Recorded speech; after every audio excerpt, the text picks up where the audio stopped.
Assalamualaikum warahmatullahi wabarakatuh. Kami peserta Latsar CPNS kelompok 4 yang terdiri dari Nur Aulia Tanza, Nurholis Bambang Saputra, dan Parlindungan Sirait ingin memaparkan hasil kerja kami terkait permasalahan di instansi. Pada tugas kali ini, kelompok kami mengambil salah satu permasalahan di UPT, yaitu beban kerja yang berat pegawai pemerintah non-pegawai negeri PPNPN di UPT sebagai inti permasalahan. Penyebab masalah. Setelah kurang lebih 1 bulan bekerja di UPT, terdapat beberapa hal yang menjadi penyebab munculnya masalah beban kerja yang berat pegawai PPNPN, antara lain: yang pertama, kurangnya jumlah pegawai PPNPN. Total terdapat 4 pegawai PPNPN, 3 orang security, dan 1 orang bagian administrasi, dan juga merangkap sebagai OB. Yang kedua, rangkap tugas. Contohnya, pada salah satu pegawai PPNPN yang bekerja di bagian administrasi, di mana ia tidak hanya membantu pada bagian administrasi aja, tapi ia juga merangkap sebagai seorang OB. Hal itulah yang menyebabkan bebannya menjadi lebih berat. Tidak hanya bertanggung jawab mengurus surat atau berkas di bagian tata usaha, namun juga bertanggung jawab atas kebersihan kantor. Yang ketiga, waktu yang terbatas. Biasanya para atasan memberikan deadline yang harus segera diselesaikan, sedangkan seperti pada poin sebelumnya, adanya rangkap tugas membuat time manajemennya kurang optimal, sehingga tidak menutup kemungkinan adanya kesalahan pada pekerjaan yang dikerjakan. Yang keempat, perbedaan tingkat pendidikan. Dari keempat pegawai PPNPN di kantor, 1 orang merupakan seorang yang sedang menyelesaikan pendidikan kuliah, dan 3 yang lainnya memiliki background pendidikan lulusan SMA. Yang kelima, perbedaan soft skill. Perbedaan tingkat pendidikan dari pegawai PPNPN di kantor pada poin sebelumnya, itulah yang menyebabkan adanya perbedaan soft skill. Contohnya, hanya pegawai PPNPN yang saat ini sedang menyelesaikan kuliahnya yang bisa mengoperasikan komputer ataupun mengerti mengenai masalah surat menyurat atau berkas. Yang keenam, fasilitas transportasi terbatas atau kurangnya fasilitas transportasi. Tidak adanya motor dinas dan hanya ada 2 mobil dinas, satu untuk kepala UPT dan yang satunya untuk kegiatan lain. Sayangnya, kantor kami tidak memiliki pegawai khusus sebagai driver, dan dari keempat pegawai PPNPN tersebut tidak seorang pun yang bisa menyetir mobil. Dari penyebab masalah tersebut, munculnya dampak masalah, yaitu yang pertama, kinerja tidak optimal, sehingga hasil yang dicapai menjadi kurang maksimal. Contohnya, pada suatu pekerjaan tertentu, hanya 1 pegawai PPNPN saja yang mengerti dan paham.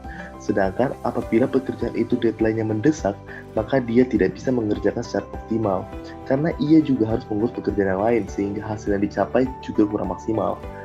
Yang kedua, beban kerja bertambah. Kurangnya jumlah pegawai tentulah membuat beban kerja bertambah. Selain itu, sering adanya atasan atau pegawai lain yang memberikan tugas tambahan kepadanya. Yang ketiga, beban kerja yang seharusnya merata jadinya dibebankan ke satu pihak saja. Perbedaan tingkat skill yang dimiliki tentunya menyebabkan perbedaan kemampuan, sehingga banyak jenis pekerjaan yang hanya dibebankan kepada satu saja dibanding dengan pegawai lainnya. Misalnya, pada pekerjaan administrasi yang biasanya lebih banyak dibandingkan dengan pekerjaan security. Yang keempat, terkadang individu yang bersangkutan jatuh sakit. Terkadang daya tahan tubuh yang lemah dan kelelahan berlebihan membuat mereka jatuh sakit. Beberapa kali sudah terjadi salah satu pegawai sakit saat di kantor sehingga harus dilarikan ke rumah sakit. Yang kelima, mobilitas terbatas.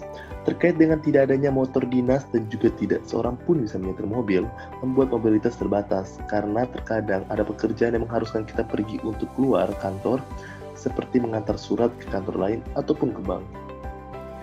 Sehingga dari dampak yang masalah yang ditimbulkan, ada pun solusi permasalahan yang bisa dijadikan sebagai alternatif. Yang pertama, menambah jumlah pegawai PPNPN. Tentunya menambah jumlah pegawai menjadi salah satu solusi yang paling efektif dalam masalah ini. Dengan tambahan sumber daya manusia, maka beban pekerjaan akan semakin berkurang, sehingga apabila ada suatu pekerjaan dapat dilakukan secara optimal dan hasilnya pun bisa maksimal. Yang kedua, memberikan pelatihan seperti pelatihan administrasi, webinar, dan seminar. Memberi pelatihan mungkin juga bisa menjadi salah satu solusi. Contohnya, jika pegawai PPNPN yang mengurus bagian administrasi sedang sakit, maka pegawai lain bisa membantu menggantikan selama dia sakit. Mengingat, terdapat salah satu pegawai yang bertugas sebagai security memiliki usia lebih muda, sehingga jika dia diberi pelatihan, dia akan lebih cepat memahami materi yang diberikan. Yang ketiga, memberi tugas sesuai job desk-nya mereka masing-masing. Kadang rasanya jarang sekali melihat mereka istirahat. Saat satu tugas belum selesai, tugas yang baru datang. Belum lagi pegawai-pegawai lain yang terkadang juga memberi tugas tambahan.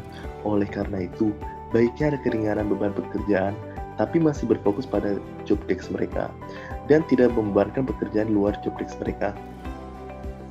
Solusi yang keempat yaitu senantiasa mengingatkan untuk menjaga kesehatan. Terdengar sepele, namun penting, apalagi mengingat kondisi saat ini, di mana pandemi kembali marak. Di lingkungan sekitar kantor masih banyak orang yang tidak peduli dengan protokol kesehatan. Misalnya, terkait masalah vaksin, di mana ada pegawai yang masih enggan untuk vaksin. Solusi yang terakhir yaitu belajar menyetir mobil. Karena tidak ada motor dinas dan hanya ada mobil dinas, maka belajar mengemudikan mobil menjadi solusi agar keterbatasan mobilitas dapat diatasi.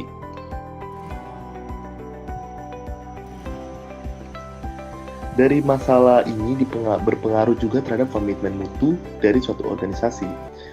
Jadi kita mengambil konsep dari komitmen mutu itu sendiri, yaitu konsep efektivitas, efisiensi, inovasi, dan mutu, dan kaitannya dengan permasalahan ini. Capaian kinerja dapat dinilai berdasarkan unsur efektivitas, efisiensi, inovasi, maupun mutu. Konsep efektivitas dalam kaitannya dengan permasalahan yang sebelumnya, yaitu konsep efektivitasnya itu kurang dalam hal time management. Dan konsep efisiensi juga kurang dalam hal manajemen SDM. Pekerjaan dilaksanakan dan penyimpangan prosedur pekerjaan. Konsep inovasi juga kurang karena mereka semata-mata hanya mengerjakan apa yang menjadi kewajibannya saja, belum memiliki jiwa inovatif yang tinggi untuk terus berpartisipasi dalam membangun instansi. Dan konsep mutu, secara umum mutu pekerjaan yang mereka lakukan sudah cukup baik. Di samping beban kerja tambahan yang diberikan, nilai mutu hasil pekerjaan diberikan juga terselesaikan dengan baik sesuai deadline. Sekian, terima kasih sudah menyaksikan paparan kami.